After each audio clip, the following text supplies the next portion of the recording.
Assalamualaikum warahmatullahi wabarakatuh. Saudaraku fillah dimanapun Anda berada, para dermawan peduli rakyat Indonesia tentunya. Apabila pada hari ini Anda sedang diuji oleh sakit, bersabarlah. Karena sesungguhnya sakit merupakan salah satu karunia Allah dari karunia-karunia Allah yang lain. Apabila Anda sedang sakit saat ini atau dari kemarin, bersabarlah. Sesungguhnya sakit adalah penggugur dosa-dosa. Betapa beruntungnya Anda sedang sakit dan dosa-dosa kita dikuburkan, dibersihkan oleh Allah sebersih-bersihnya. Dan sungguh beruntung orang yang senantiasa tidak ada dosa setelah dia sakit. Dia bagaikan bayi kembali, suci, bersih, karena dia redha ketika dia diberikan ujian sakit. Dia bersabar dengan sakitnya. Saudaraku yang dimuliakan Allah Subhanahu wa taala, apabila Anda sakit pada hari ini, bersabarlah. Sesungguhnya bila Anda sakit bersabar, redha dengan Allah Subhanahu wa taala, maka Allah akan mengangkat derajat Anda ke derajat yang sangat tinggi. Bayangkan, satu derajat ke derajat yang lain, ke derajat kedua, itu jaraknya, tempuhannya sekitar 50 bahkan sampai 70 tahun lamanya. Betapa besarnya karunia orang yang diangkat satu derajat saja oleh Allah Subhanahu wa taala. Dan Allah akan mengangkat derajat itu kepada Anda, kepada saya yang saat sakit. Kemudian kita bersabar, kita redha, tetap berbaik sangka kepada Allah Subhanahu wa taala. Saudaraku, apabila Anda sedang sakit saat ini, bersabarlah. Sesungguhnya sakit itu membuat kita zikrullah kepada Allah. Betapa jarang ketika kita sehat, badan kuat, kita jarang ingat kepada Allah Subhanahu wa taala. Ketika kita ringkih, tubuh kita merasakan lemah, menggigil, atau kita merasakan sakit yang teramat sangat dengan ujian sakit ini. Kemudian kita jadi ingat Allah.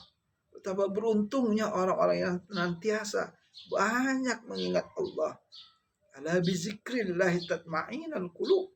Hanya dengan mengingat Allah lah hati kita akan dibuat tenang, tentram, damai, sejahtera oleh Allah Subhanahu wa taala. Dan Anda beruntung. Berarti Allah ingin Anda yang sakit saat ini, Allah ingin Anda, saya ketika sakit supaya ingat kepada Allah. Berarti Allah sayang sama kita. Kalau selama ini kita tidak pernah ingat kepada Allah, lalai, jauh dari Allah Subhanahu wa taala, sungguh kita adalah orang yang merugi dan beruntung dengan sakit yang kita rasakan saat ini adalah membuat kita zikrullah. Saudaraku, bagi Anda yang sedang sakit saat ini, bersabarlah. Sesungguhnya dengan sakit, di samping tadi kita zikrullah, kemudian dengan sakit ini akhirnya sahabat, teman, handai tolan berkunjung mengunjungi Anda, bersilaturahmi. Betapa berharganya kita bersilaturahmi. Sedangkan keutamaan orang yang senantiasa bersilaturahmi, diampuni dosanya, diangkat derajatnya, dimuliakan di sisi Allah. Dan karena kita sakit, maka orang pada bersilaturahmi mengunjungi kita, adik kita, kakak kita, keluarga kita, tetangga, teman, dan bahagianya jarang-jarang kita bisa berjumpa dengan teman-teman, sahabat, saudara. Maka bersabarlah dengan sakit. Saudaraku, Nabi Ayub alaihissalam diuji oleh Allah sakit. Bukan sehari, bukan 2 hari, bukan seminggu, bukan juga sebulan, bukan juga setahun. Riwayat mengatakan ada yang 18 tahun, ada yang 20 tahun. Apakah Anda sudah sakitnya seperti sakitnya Nabi Ayub alaihissalam? Berarti kalau kita belum seperti Nabi Ayub bertahun-tahun, berpuluh tahun, kita harus bersabar. Kita masih alhamdulillah tidak seperti sakitnya Nabi Ayub. Dan sakitnya kita paling meriah, panas, menggigil, atau sakit apapun, tidak separah, seburuk sakit penyakit yang diberikan ujian kepada Allah, kepada Nabi Ayub alaihissalam. Tahukah Anda apakah yang diderita oleh Nabi Ayub alaihissalam sakitnya? Yaitu belatung-belatung, tubuhnya semuanya seperti penyakit kulit. Bukan hanya sakit kulit, tapi semua tubuhnya dihinggapi oleh belatung-belatung. Semua Maka sampai Nabi Ayub alaihissalam memohon kepada Allah, jangan sampai lisannya ini dan hatinya dimakan oleh belatung-belatung. Kenapa? Karena lisan ini, hati ini untuk zikrullah kepada Allah Subhanahu wa taala. Luar biasa. Bahkan orang-orang ketika itu merasa jijik, istrinya semuanya minta cerai, ada 4, tinggal 1 yang masih setia. Kemudian teman-teman dekat yang tadinya dekat, orang-orang baik, sama pada menghindar, menjauh semua, tidak ada yang datang. Ya, cuma 1-2 orang saja, itu pun menahan baunya, karena memang jarak baunya, busuknya, sakit kulit itu karena dimakan belatung itu mencapai ya sangat jauh sekali, ya, kilometer, sampai orang baunya, bahkan Nabi Yusuf diuji lagi, bukan cuma penyakit, ya, sampai diusir dari penduduk, diusir, dia harus tinggal di sebuah tempat dekat tempat sampah. Betapa menderitanya Nabi Ayub alaihissalam ketika itu, tapi dia senantiasa bersabar kepada Allah Subhanahu wa taala. Dia senantiasa redho kepada Allah Subhanahu wa taala. Dia senantiasa bersyukur, bahkan sampai dia berkata kepada istrinya, dan istrinya berkata kepadanya, wahai Nabi Allah Ayub alaihissalam, tidakkah engkau memohon kepada Allah, meminta kepada Allah agar Allah berikan kepada kamu kesembuhan? Apa yang dikatakan Nabi Ayub pada istrinya? Wahai istriku, aku malu kepada Allah. Sesungguhnya sakit ini adalah karunia, rahmat, anugerah yang Allah berikan kepadaku. Bayangkan, sakit dibilang karunia, sakit dibilang anugerah, sakit dibilang rahmat Allah. Karena Nabi Ayub adalah Nabi yang mengenal Allah. Nabi Ayub tahu kalau sakit itu bukan kezaliman Allah.